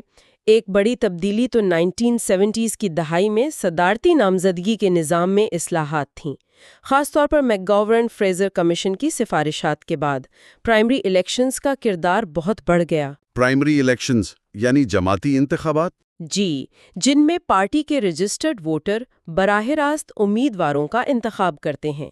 اس سے پہلے نامزدگی کا فیصلہ زیادہ تر پارٹی رہنماؤں، منتخب عہدیداروں اور پارٹی کی اہم شخصیات کے ہاتھ میں ہوتا تھا۔ وہ اسموک فلڈ رومز والی بات۔ اچھا، تو پہلے ایک طرح کا پیئر ریویو ہوتا تھا؟ آپ کہہ سکتی ہیں، پارٹی کے اندرونی لوگ امیدواروں کو جانتے تھے، ان کی شخصیت، مزاج، جمہوری اصولوں سے وابستگی کا اندازہ لگا سکتے تھے۔ لیکن پرائمری نظام نے یہ طاقت پارٹی اشرافیہ سے لے کر عام ووٹروں کو دے دی، جو امیدواروں کو اکثر میڈیا کے ذریعے ہی جانتے ہیں۔ تو اس کا نتیجہ یہ نکلا کہ پولیٹیکل آؤٹ سائیڈرز، سیلیبریٹیز یا بہت امیر لوگ جن کے پاس پارٹی اسٹیبلشمنٹ کی حمایت نہیں بھی ہوتی تھی، بالکل، وہ براہ راست ووٹروں سے اپیل کر کے نامزدگی حاصل کرنے کے قابل ہو گئے۔ وہ پارٹی کے روایتی گیٹ کیپرز کو بائی پاس کر سکتے تھے۔ اور اس میں دوسرے عوامل بھی شامل ہوئے۔ آؤٹ سائڈ منی یعنی بیرونی پیسے کے لامحدود بہاؤ کا راستہ کھول دیا، جس سے امیدواروں کا پارٹی کے روایتی مالیاتی ڈھانچے پر انحصار کم ہو گیا۔ دوسری طرف متبادل میڈیا کا پھیلاؤ، کیبل نیوز، پھر انٹرنیٹ، سوشل میڈیا۔ اس نے کیا فرق ڈالا؟ اس نے امیدواروں کو موقع دیا کہ وہ روایتی میڈیا کے فلٹرز جیسے اخبارات کے ایڈیٹرز وغیرہ ان کو نظر انداز کر کے براہ راست اپنے حامیوں تک اپنا پیغام پہنچا سکیں۔ تو یہ سب مل کر گیٹ کیپنگ کے نظام کو آپ کہہ لیں کھوکھلا کر رہے تھے۔ تو یہ سارا پس منظر تھا 2016 کے صدارتی انتخاب کا۔ اب آتے ہیں اصل موضوع پر، دی گریٹ ریپبلکن ایبڈیکیشن۔ تو کتاب کا مرکزی نقطہ یہی ہے کہ 2016 میں ریپبلکن پارٹی اپنی یہ گیٹ کیپنگ کی ذمہ داری نبھانے میں مکمل طور پر ناکام رہی۔ جی، کتاب کا موقف بالکل یہی ہے۔ ان کے مطابق یہ ناکامی کئی مراحل پر نظر آئی۔ سب سے پہلے انویزیبل پرائمری کے مرحلے پر۔ انویزیبل پرائمری وہ کیا ہے؟ یہ وہ غیر رسمی دور ہوتا ہے جو اصل پرائمریز شروع ہونے سے پہلے چلتا ہے، جب امیدوار پارٹی کے بااثر رہنماؤں، ڈونرز اور اہم شخصیات کی حمایت یعنی انڈورسمنٹس حاصل کرنے کی کوشش کرتے ہیں۔ اچھا، تو ڈونلڈ ٹرمپ، جو ایک مشہور بزنس مین اور ریالٹی ٹی وی اسٹار تھے، وہ اپنی سیلیبریٹی سٹیٹس اور میڈیا کی توجہ حاصل کرنے کی صلاحیت کی وجہ سے روایتی پارٹی حمایت کے بغیر ہی عوامی مقبولیت اور میڈیا کوریج حاصل کرنے میں کامیاب رہے۔ گیٹ کیپرز انہیں یا تو سنجیدگی سے نہیں لے رہے تھے یا انہیں روک نہیں پائے۔ اور پھر جب اصل پرائمری انتخابات شروع ہوئے، وہاں دوسری ناکامی ہوئی۔ اگرچہ کچھ پارٹی رہنماؤں اور دانشوروں نے ٹرمپ کو روکنے کی کوششیں کیں، ان کے خلاف مہم بھی چلائی، لیکن وہ کامیاب نہیں ہو سکے۔ ٹرمپ نے ایک کے بعد ایک پرائمری جیتی، لاکھوں ووٹ حاصل کیے۔ کتاب کہتی ہے کہ ان پرائمری فتوحات نے ٹرمپ کی نامزدگی کو ایک ایسی لیجیٹیمیسی، ایک طرح کا جواز دے دیا جسے پارٹی قیادت کے لیے نظر انداز کرنا یا مسترد کرنا عملی طور پر ناممکن ہو گیا تھا۔ ووٹروں نے اپنا فیصلہ سنا دیا تھا۔ لیکن اصل امتحان تو شاید جنرل الیکشن کے مرحلے پر تھا، جب مقابلہ ہلیری کلنٹن سے تھا۔ وہاں ریپبلکن گیٹ کیپرز کا کیا کردار رہا کتاب کے مطابق؟ کتاب کے مطابق یہ تیسری اور سب سے فیصلہ کن ناکامی تھی۔ نامزدگی کے بعد بیشتر اہم اور منتخب ریپبلکن رہنماؤں نے ٹرمپ کے ماضی کے بیانات، ان کے کاروباری ریکارڈ اور ان کے انداز سیاست میں جمہوری اصولوں سے انحراف کے واضح اشاروں کے باوجود اتھارٹیرین وارننگ سائنز جنہیں کتاب کہتی ہے؟ جی بالکل، ان سب کے باوجود یا تو کھل کر ان کی توثیق کر دی یا پھر خاموشی اختیار کر لی۔ کیا کتاب کوئی موازنہ کرتی ہے کہ دوسری جمہوریتوں میں کیا ہوتا ہے ایسی صورتحال میں؟ ہاں، کتاب یورپی مثالیں دیتی ہے، واضح کرنے کے لیے کہ وہاں قدامت پسند جماعتوں نے ماضی میں کیسے رد عمل ظاہر کیا۔ مثال کے طور پر 2016 میں آسٹریا کے صدارتی انتخابات میں جب انتہائی دائیں بازو کی فریڈم پارٹی کے امیدوار نوربرٹ ہوفر دوسرے راؤنڈ میں پہنچ گئے، جی، تو مرکز دائیں بازو کی آسٹرین پیپلز پارٹی کے رہنماؤں نے اپنی نظریاتی مخالفت کے باوجود ہوفر کو روکنے کے لیے آزاد امیدوار الیگزینڈر وانڈر بیلن کی حمایت کی، جو پہلے گرین پارٹی کے سربراہ تھے۔ اچھا، یعنی اپنے مخالف کی حمایت کی ایک بڑے خطرے کو روکنے کے لیے۔ بالکل اسی طرح 2017 میں فرانس میں جب قدامت پسند امیدوار فرانسوا فلونز پہلے راؤنڈ میں ہار گئے تو انہوں نے فوراً اپنے حامیوں سے اپیل کی کہ وہ دوسرے راؤنڈ میں انتہائی دائیں بازو کی میرین لپین کو شکست دینے کے لیے مرکز کے ایمانوئل مکرون کو ووٹ دیں۔ لیکن امریکہ میں 2016 میں ایسا نہیں ہوا۔ ریپبلکن رہنماؤں نے ٹرمپ کے مقابلے میں کلنٹن کی حمایت نہیں کی، بہت ہی کم لوگوں نے۔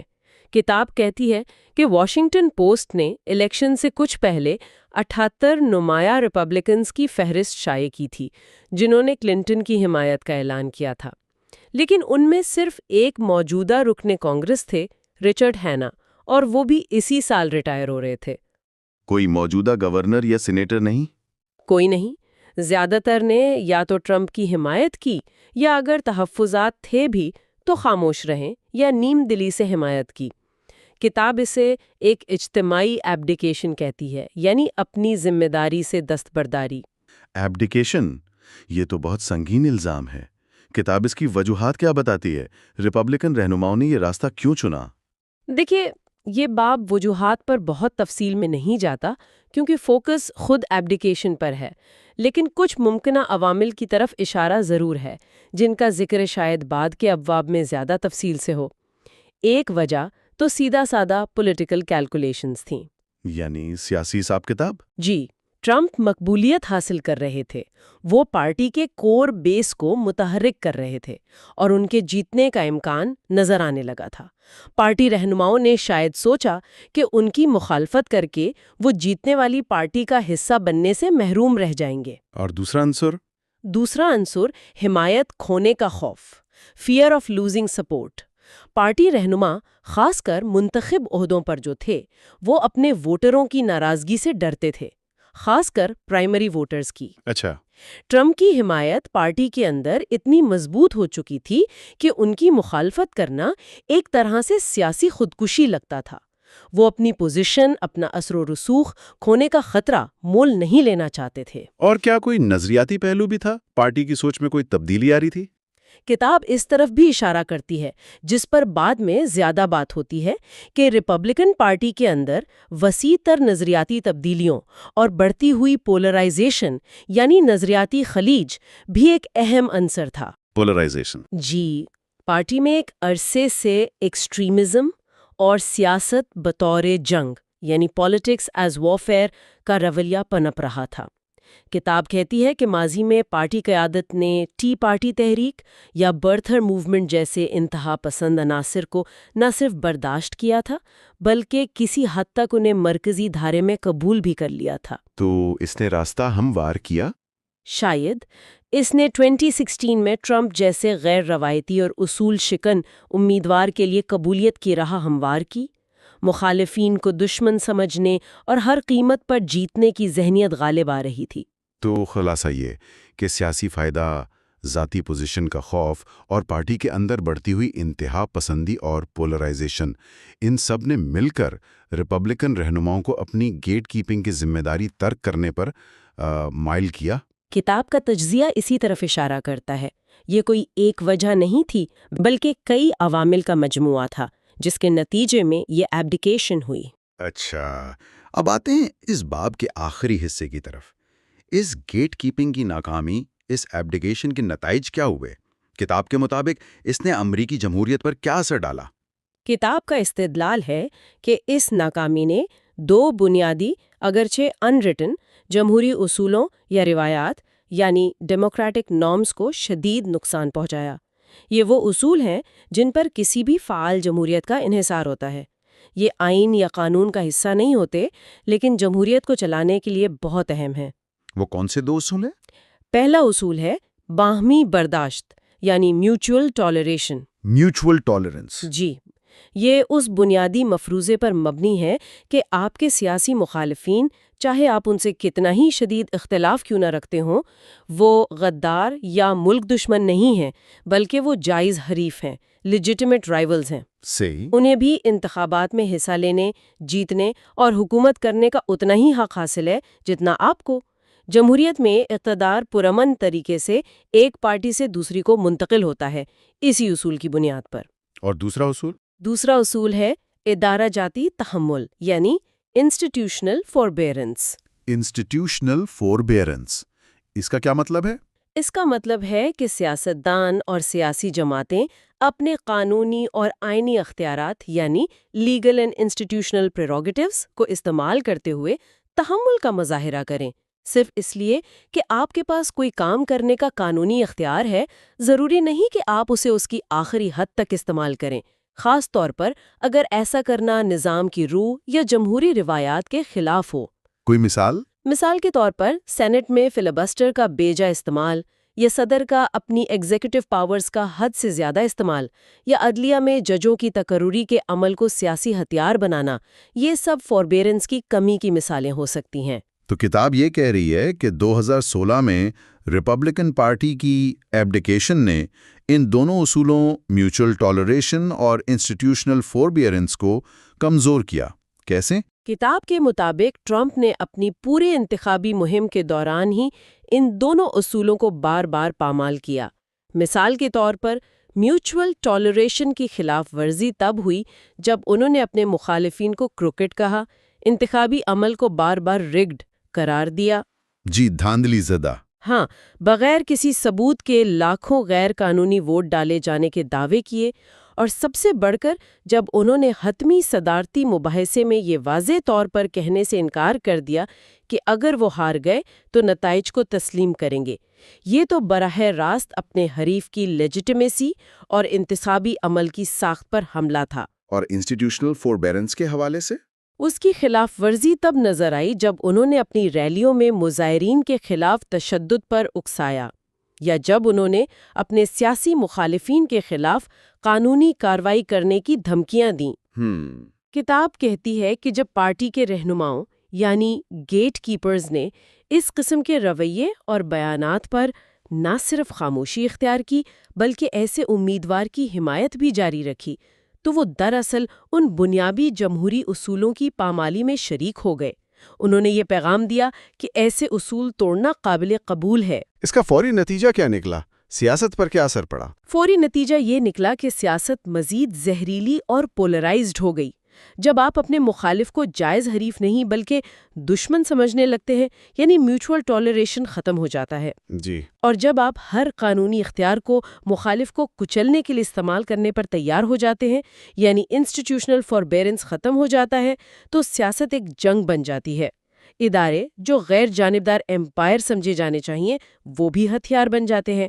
کتاب اس طرز عمل کو کانسٹیٹیوشنل ہارڈ بال کہتی ہے۔ کانسٹیٹیوشنل ہارڈ بال یعنی آئینی اختیارات کا بے رحمی سے استعمال۔ بالکل، اپنے سیاسی مقاصد کے لیے۔ اور اس سب کا جمہوریت کے مستقبل پر کیا اثر پڑتا ہے کتاب کے مطابق؟ کتاب خبردار کرتی ہے کہ جب مرکزی دھارے کی جماعتیں اپنی گیٹ کیپنگ کی ذمہ داری ترک کر دیتی ہیں تو وہ نہ صرف جمہوری اصولوں کو کمزور کرتی ہیں بلکہ وہ دراصل جمہوریت مخالف قوتوں، اینٹی ڈیموکریٹک فورسز اور نظریات رکھنے والوں کو اقتدار تک پہنچنے کا راستہ فراہم کرتی ہیں۔ اچھا۔ اور جب ایسے رہنما اقتدار میں آ جاتے ہیں جو ان اصولوں کا احترام نہیں کرتے تو پھر وہ انہی جمہوری اداروں، عدلیہ، قانون نافذ کرنے والے ادارے، سول سروس، انتخابی نظام، ان کو اپنے اقتدار کو مضبوط کرنے اور مخالفین کو دبانے کے لیے استعمال کر سکتے ہیں۔ یعنی وہ نظام کو ہی اپنے مقاصد کے لیے استعمال کرنا شروع کر دیتے ہیں۔ جی، وہ کھیل کے ریفریز کو قابو کر سکتے ہیں، مخالف آوازوں جیسے میڈیا یا آزاد اداروں کو کمزور کر سکتے ہیں، اور آہستہ آہستہ کھیل کے بنیادی اصول، رولز آف دا گیم ہی بدل سکتے ہیں۔ تو چیپٹر 3 کا بنیادی پیغام یہ ہے کہ 2016 میں ریپبلکن پارٹی کی طرف سے اپنی تاریخی گیٹ کیپنگ کی ذمہ داری سے دستبرداری یعنی ایبلیکیشن ایک بہت ہی فیصلہ کن لمحہ تھا۔ جی بالکل۔ اس نے نہ صرف ایک ایسے امیدوار کو اقتدار تک پہنچایا جس نے جمہوری اصولوں سے بے نیازی کا اظہار کیا تھا، بلکہ اس نے خود ان اصولوں کو کمزور کر کے امریکی جمہوریت کے لیے ایک نیا خطرہ پیدا کر دیا۔ جی ہاں، یہ باب اسی بات پر زور دیتا ہے کہ جمہوریت صرف مضبوط آئین اور قوانین کا نام نہیں، بلکہ یہ ان لکھی ہوئی روایات، ان نارمز پر بھی قائم ہوتی ہے جنہیں سیاسی رہنماؤں اور جماعتوں کو فعال طور پر برقرار رکھنا ہوتا ہے۔ جب یہ گارڈ ریلز، یہ حفاظتی رکاوٹیں کمزور پڑ جاتی ہیں یا گرا دی جاتی ہیں تو پوری جمہوری عمارت خطرے میں پڑ جاتی ہے۔ تو اب آتے ہیں چیپٹر 4 کی طرف، سبورٹنگ ڈیموکریسی۔ ہاں، تو یہ چیپٹر اس چیز کو دیکھتا ہے کہ آج کل ڈیموکریسیز ختم کیسے ہو رہی ہیں، اور کتاب کہتی ہے کہ یہ پہلے جیسے ملٹری کوس سے نہیں ہوتا، بلکہ اب یہ ہوتا ہے انہی الیکٹڈ لیڈرز کے ذریعے، جو سسٹم ان کو پاور میں لاتا ہے اسی کو وہ اندر سے کمزور کرتے ہیں۔ یہ واقعی سوچنے والی بات ہے۔ بالکل، اور یہ ہوتا بھی بہت آہستہ آہستہ ہے، پتہ بھی نہیں چلتا۔ کتاب میں ایک بڑی اچھی مثال ہے فٹ بال میچ کی، کہ جیتنے کے لیے آپ پہلے ریفریز کو قابو کرتے ہیں، پھر جو اپوزیشن کے مین پلیئرز ہیں ان کو باہر کر دیتے ہیں، اور پھر اینڈ میں جا کر آپ رولز ہی بدل دیتے ہیں اپنے فائدے کے لیے، اور سب جیسے آپ نے کہا لیگالٹی کے نام پر۔ ہاں، یہ فٹ بال والی مثال سے بات کافی واضح ہو جاتی ہے۔ تو پہلا قدم ریفریز کو قابو کرنا۔ یہ ریفریز ہیں کون ڈیموکریٹک سسٹم میں؟ کتاب کیا کہتی ہے؟ دیکھیں، یہاں ریفریز سے مراد وہ سب ادارے ہیں جن سے ہم توقع رکھتے ہیں کہ وہ غیر جانبدار رہیں گے، جیسے جوڈیشل سسٹم ہو گیا، لا انفورسمنٹ باڈیز ہیں، انٹیلیجنس ایجنسیز، ٹیکس اتھارٹیز یا پھر ریگولیٹری ایجنسیز۔ جو لوگ پاور کو کنسالیڈیٹ کرنا چاہتے ہیں ان کے لیے ان پر قبضہ کرنا بہت بہت ضروری ہے۔ اور یہ قبضہ کرتے کیسے ہیں؟ کوئی خاص طریقہ ہے اس کا؟ ایک جو عام طریقہ کتاب بتاتی ہے وہ یہ کہ جو پرانے غیر جانبدار سول سرونٹس ہیں ان کو آپ کہہ لیں خاموشی سے سائڈ پہ کر دیا جاتا ہے، اور ان کی جگہ اپنے لوگ لائلسٹس لگا دیے جاتے ہیں۔ اس میں ہنگری کی مثال دی ہے کتاب نے کہ 2010 میں جب وکٹر اوربان واپس پاور میں آئے تو انہوں نے ایک ایک کر کے جو آزاد ادارے تھے، prosecution service, state audit office, ombudsman, statistical office, یہاں تک کہ کانسٹیٹیوشنل کورٹ، سب میں اپنے حامی بھر دیے۔ اچھا، تو ہی وہی پیکنگ دا کورٹس والی اسٹریٹجی ہے، یا اداروں میں اپنے بندے بھر دینا۔ لیکن کیا یہ ہر جگہ ممکن ہوتا ہے؟ کچھ اداروں میں تو شاید لوگوں کو ہٹانا اتنا آسان نہ ہو۔ بالکل ٹھیک، جن اداروں کو اس طرح صاف کرنا یعنی کنٹرول کرنا مشکل ہوتا ہے وہاں پھر دوسرے طریقے استعمال ہوتے ہیں۔ پیرو کی مثال ہے، 1990s میں پریزیڈنٹ فوجی موری کے جو انٹیلیجنس چیف تھے ولاڈیمیرو مونٹیسینوس، اس نے تو حد ہی کر دی تھی۔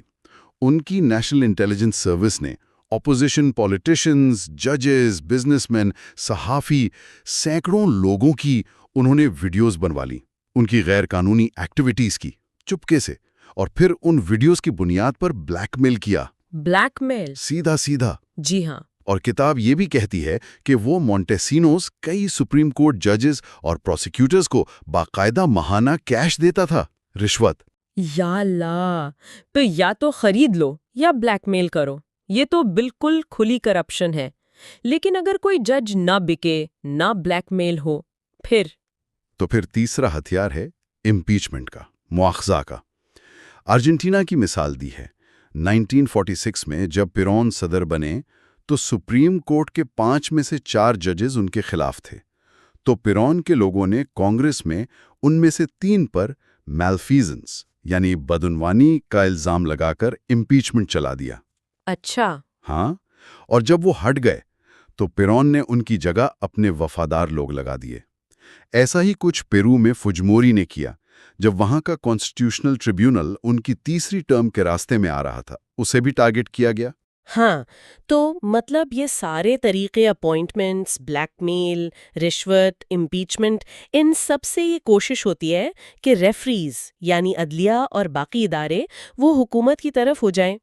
اس سے پھر حکومت کو کانسٹیٹیوشنل چیلنجز سے بچاؤ مل جاتا ہے اور مخالفوں کو دبانے کا ایک قانونی راستہ بھی۔ بالکل صحیح سمجھی آپ۔ اب جب ریفریز قابو میں آ گئے تو واپس اس فٹ بال مثال پر جائیں۔ اب باری آتی ہے مخالف ٹیم کے جو کی پلیئرز ہیں ان کو میدان سے باہر کرنے کی۔ ہاں، یہ لاجیکل لگتا ہے۔ جب امپائرز آپ کے ساتھ ہیں تو پھر سٹار پلیئرز کو ٹارگٹ کرو۔ یہ کی پلیئرز کون ہیں؟ کتاب کن لوگوں کا ذکر کرتی ہے؟ دیکھیں، اس میں عام طور پر اپوزیشن پولیٹیشینز تو ہوتے ہی ہیں، پھر وہ بزنس مین جو اپوزیشن کو فنڈنگ دیتے ہیں، بڑے میڈیا ہاؤسز جو تنقید کرتے ہیں، اور کبھی کبھی کچھ بہت بااثر مذہبی یا کلچرل فگرز بھی ہو سکتے ہیں۔ صحیح۔ مطلب ہر وہ بندہ یا ادارہ جو حکومت کی پاور کو چیلنج کر سکتا ہے۔ اور ان کو کیسے سائیڈ لائن کیا جاتا ہے؟ وہی خریدنے والا طریقہ؟ کہیں خریدنے کی کوشش ہوتی ہے، جیسے پیرو میں مونٹیسینوس نے کی، لیکن جو نہیں بکتے انہیں پھر کمزور کیا جاتا ہے، اور اکثر وہی بات لیگالٹی کے پردے میں۔ جیسے ارجنٹینا میں پیرون کے دور میں ایک اپوزیشن لیڈر تھے ریکارڈو بالبن، ان کو جیل میں ڈال دیا اس الزام پر کہ انہوں نے صدر کی بے عزتی کی ہے۔ صرف بے عزتی پر؟ جی، ملیشیا میں مہاتیر محمد نے اپنے سب سے بڑے رائیول انور ابراہیم پر سوڈومی چارجز لگا کر انہیں اریسٹ کروا دیا۔ وینیزویلا میں لیوپولڈو لوپیز، ایک اور اپوزیشن لیڈر، ان کو 2014 کے پروٹیسٹ کے بعد انسائٹنگ وائلنس کے الزام میں پکڑ لیا گیا، حالانکہ کتاب کہتی ہے کہ اس کا کوئی ٹھوس ثبوت نہیں تھا۔ یہ تو سیاست دانوں کی بات ہو گئی۔ میڈیا کا کیا؟ وہ تو آج کل بہت پاورفل ہے، کیا ان کو بھی اسی طرح؟ ہاں، میڈیا کو تو خاص طور پہ نشانہ بنایا جاتا ہے۔ اس کو قابو کرنا بہت ضروری سمجھتے ہیں یہ لیڈرز۔ ٹرکی کی مثال ہے۔ پریزیڈنٹ ارڈوغان کی حکومت نے وہاں کے سب سے بڑے میڈیا گروپ ڈان یائن پر اتنا بھاری ٹیکس ایویژن کا جرمانہ لگا دیا کہ وہ بیچارے اپنے اخبار، ٹی وی چینل سب بیچنے پر مجبور ہو گئے۔ اچھا، اور خریدا کس نے؟ وہی حکومت کے قریبی بزنس مین نے۔ تو مطلب فائنینشل پریشر ڈال کر؟ بالکل۔ رشیا میں بھی ایسا ہی ہوا۔ پریزیڈنٹ پوتن نے N T V network کے مالک تھے ولادیمیر گوسنسکی، ان پر ٹیکس اتھارٹیز کو یوز کیا، ان کو اریسٹ کیا اور اینڈ میں ان کو مجبور کر دیا کہ وہ این ٹی وی کو حکومت کی کمپنی گیز برام کو بیچ دیں۔ اسی طرح وینیزویلا میں چاویز نے گلوبو ویژن ٹی وی کے مالک گیرمو زولاگا کے خلاف انویسٹیگیشن شروع کروا دیں۔ وہ ملک چھوڑنے پر مجبور ہو گئے اور چینل حکومت کے حامی نے خرید لیا۔ یہ تو بڑی سسٹمیٹک طریقہ لگ رہا ہے۔ سیاستدان خاموش، میڈیا قابو میں، تو پھر اپوزیشن کے پاس پیسہ کہاں سے آئے گا؟ کیا ان لوگوں کو بھی ٹارگٹ کیا جاتا ہے جو اپوزیشن کو فنڈ کرتے ہیں؟ لازمی طور پہ یہ بھی پلان کا حصہ ہوتا ہے کہ اپوزیشن کی فنڈنگ روک دی جائے۔ پوتن نے تو 2000 میں ہی رشیا کے جو اولیگارکس تھے، امیر ترین لوگ، ان کو صاف کہہ دیا تھا سیاست سے دور رہو۔ جو نہیں مانے، جیسے بورس برزوفسکی یا میخائل کھوڈاکوفسکی، جنہوں نے اپوزیشن کو فنڈ کیا، انہیں یا تو ملک چھوڑنا پڑا یا کھوڈاکوفسکی کی طرح بہت لمبی قید ملی۔ ٹرکی میں بھی پریزیڈنٹ اردگان کی حکومت نے ایک نئی پارٹی تھی، گنج پارٹی، اس کے فاؤنڈر تھے جیم اوزن، ان کی پوری بزنس ایمپائر پر ہی قبضہ کر لیا۔ اور ایک بڑا گروپ ہے کوچ گروپ، ان پر الزام لگایا کہ انہوں نے 2013 کے پروٹیسٹس میں مدد کی تھی اور ان پر بہت پریشر ڈالا۔ تو یہ ساری چیزیں، اریسٹس، میڈیا کنٹرول، بزنس مین پر دباؤ، ان سب کا مقصد پھر اختلاف کو ختم کرنا ہے اور اپوزیشن کو بالکل بے بس کر دینا ہے۔ ریفریز قابو میں، کی پلیئرز باہر، اب کیا بچا فٹ بال کی مثال میں؟ اب آتا ہے، آپ کہہ لیں، آخری مرحلہ، اور شاید سب سے خطرناک۔ وہ ہے کھیل کے قوانین، یعنی رولز آف دا گیم کو ہی اس طرح بدل دینا کہ جو حکومت میں ہے اس کو ہمیشہ کے لیے فائدہ ہو جائے، اور پلینگ فیلڈ اتنا ان ایون ہو جائے کہ اپوزیشن کا جیتنا ممکن ہی نہ رہے۔ رولز بدلنا مطلب کانسٹیٹیوشن بدل دینا؟ ضروری نہیں کہ پورا کانسٹیٹیوشن بدلیں، اکثر یہ کام الیکٹورل لاز میں تبدیلی کر کے یا سٹیزن شپ لاز میں یا دوسرے قوانین میں ایسی چھوٹی چھوٹی لیکن اہم تبدیلیاں کر کے کیا جاتا ہے۔ کتاب اس کی ایک بہت زبردست تاریخی مثال دیتی ہے، امریکہ کے جم کرو ساؤتھ سے، سول وار کے بعد۔ اچھا، وہ جم کرو لاز، ہاں سنا ہے۔ جی، جب 14th اور 15th امینڈمنٹ سے سیاہ فام مردوں کو ووٹ کا حق ملا تو جنوبی ریاستوں نے، جہاں ڈیموکریٹس کا کنٹرول تھا، انہوں نے اس حق کو ختم کرنے کے لیے نئے نئے قانونی طریقے نکالے۔ مقصد تھا سیاہ فام ووٹرز کو ڈس انفرینچائز کرنا۔ کیسے طریقے تھے وہ؟ بڑے کریٹیو طریقے تھے، جیسے ساؤتھ کیرولینا میں ایک 8 باکس لا تھا۔ اس میں بیلٹ پیپر اتنا کمپلیکیٹڈ تھا، الگ الگ باکس تھے ہر عہدے کے لیے، کہ جو پڑھنا لکھنا نہیں جانتا تھا اس کے لیے صحیح ووٹ ڈالنا لگ بھگ ناممکن تھا۔ اور اس وقت زیادہ تر سیاہ فام ناخواندہ تھے تو ان کا ٹرن آؤٹ گر گیا۔ پھر پول ٹیکس لگائے گئے، یعنی ووٹ ڈالنے کے لیے پیسے دینے پڑتے تھے۔ پھر لٹریسی ٹیسٹ شروع کیے، جو جان بوجھ کر اتنے مشکل بنائے جاتے تھے کہ سیاہ فام لوگ فیل ہو جائیں۔ یہ ساؤتھ کیرولینا، ٹینیسی، الاباما سب جگہ ہوا۔ لیکن یہ تو بالکل غیر انصافی تھی۔ کیا یہ کانسٹیٹیوشنل تھا اس وقت؟ دیکھنے میں شاید ٹیکنیکلی ٹھیک تھے، کیونکہ لفظوں میں نسل کا ذکر نہیں تھا، لیکن ان کا مقصد، ان کی اسپرٹ، وہ بالکل کانسٹیٹیوشن کے خلاف تھی۔ کتاب میں الاباما کے ایک لا میکر کا کوٹ ہے جو کہتا ہے کہ یہ قانون سیاہ فاموں کو سیاست سے نکال دے گا، بالکل لیگلی۔ ٹینیسی کے ایک اخبار نے لکھا، یا یہ بل پاس کرو یا ہم تباہ ہو جائیں گے۔ اور جب پاس ہوا تو ہیڈ لائن تھی، آخر کار محفوظ، الوداع ریپبلکنز، کیونکہ سیاہ فام اس وقت ریپبلکنز کو ووٹ دیتے تھے۔ اور نتیجہ کیا ہوا اس سب کا؟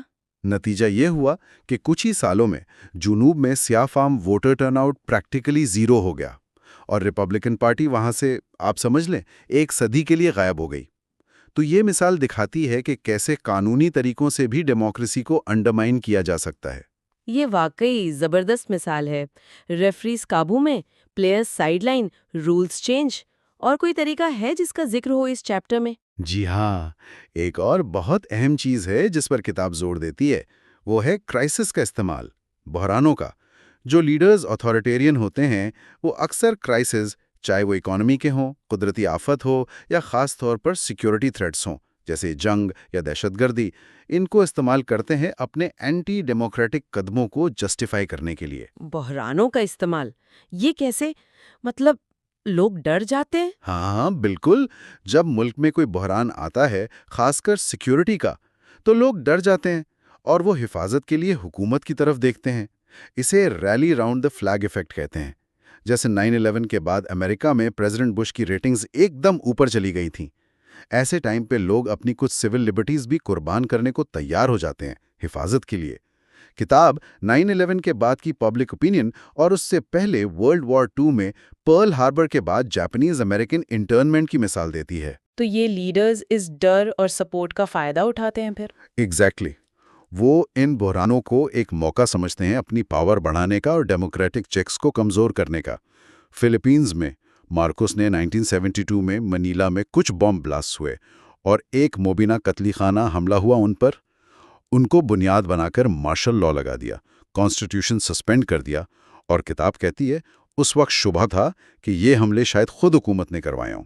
یعنی فالس فلیگ، بحران پیدا کرو پھر اس کا فائدہ اٹھاؤ۔ ایسا شبہ کئی جگہ ظاہر کیا گیا ہے۔ جرمنی میں 1933 میں رائکسٹیگ فائر کو ہٹلر نے فوراً استعمال کیا، کہا یہ کمیونسٹ نے کیا ہے، اور ایمرجنسی ڈکریز لگا کر ساری سول لبرٹیز ختم کر دیں، اپنی ڈکٹیٹرشپ کی راہ بنا لی۔ رشیا میں 1999 کے اپارٹمنٹ بامبنگز، جن پر اب بھی سوال ہے کہ کس نے کیے، ان کو پوتن نے چیچنیا میں جنگ شروع کرنے اور کریک ڈاؤن کے لیے یوز کیا۔ ان کی پاپولیرٹی بڑھ گئی۔ اور بالکل ریسنٹ مثال ٹرکی کی ہے۔ 2015 کے اٹیکس اور خاص کر 2016 کی کو اٹیمپٹ کے بعد پریزیڈنٹ ایرڈوغان نے اسے یوز کیا، بہت بڑا کریک ڈاؤن ہوا، ہزاروں لوگ نکالے گئے، اریسٹ ہوئے، میڈیا بند ہوا، اور اینڈ میں کانسٹیٹیوشنل چینجز سے پریزیڈنٹ کے پاس بہت زیادہ پاورز آ گئیں۔ تو اس سب سے مطلب یہ بات سامنے آتی ہے کہ کرائسس چاہے اصلی ہو یا بنایا گیا ہو، یہ اتھارٹیرین لوگوں کے لیے ایک ونڈو آف اپرچونٹی ہوتا ہے، پاور گراب کرنے کا، ڈیموکریسی کو پیچھے دھکیلنے کا۔ لوگ ڈرے ہوئے ہوتے ہیں اور شاید زیادہ ریزسٹنس نہیں کرتے۔ جی ہاں، اور اس پورے چیپٹر کا آپ کہہ لیں نچوڑ یہی ہے کہ ڈیموکریسی کو کمزور کرنے کا یہ سارا process, referees, players, rules, crisis, یہ سب عام طور پر لیگل طریقوں سے ہوتا ہے، قانون کے اندر رہ کر، چھوٹے چھوٹے قدموں میں، آہستہ آہستہ۔ یہ پوائنٹ بہت اہم ہے کہ یہ سب شاید پارلیمنٹ سے پاس ہو رہا ہو، سپریم کورٹ کہہ رہی ہو کہ کانسٹیٹیوشنل ہے، خلاقو نہیں ہے یہ۔ بالکل، اور ہمیشہ اس کے پیچھے کوئی نہ کوئی اچھا مقصد بتایا جاتا ہے، جیسے ہم کرپشن مٹا رہے ہیں، یا الیکشنز کو صاف کر رہے ہیں یا نیشنل سیکیورٹی کو آگے رکھ رہے ہیں۔ ان اچھے نعروں کی آڑ میں اصل میں ڈیموکریسی کی بنیادیں کمزور کی جاتی ہیں۔ اس کا مطلب تو یہ ہوا کہ عام شہری کے لیے یہ پہچاننا بہت مشکل ہو جاتا ہے کہ اصل میں ہو کیا رہا ہے۔ ان کو شاید لگے کہ سب ٹھیک ہے، سب قانون کے مطابق ہو رہا ہے۔ یہی تو سب سے بڑی آئرنی ہے اس میں، اور کتاب اسی پہ زور دیتی ہے۔ کہتے ہیں کہ ڈیموکریسی کو ختم کرنے کا سب سے مؤثر طریقہ یہ ہے کہ اسے ڈیموکریسی کے دفاع کے نام پر ہی ختم کرو۔ لوگ سمجھتے رہتے ہیں کہ ان کا لیڈر سسٹم کو بچا رہا ہے، جبکہ وہی لیڈر اصل میں اس سسٹم کی سبورژن کر رہا ہوتا ہے۔ کتاب کے بکیا ابواب دوسرے حصے میں بیان کیے جائیں گے۔ اگر یہ گفتگو پسند آئی تو نیچے دوسرا حصہ یعنی سیکنڈ پارٹ کمنٹ کریں تاکہ ہم دوسرے حصے پر ویڈیو بنا سکیں۔ سننے کا شکریہ۔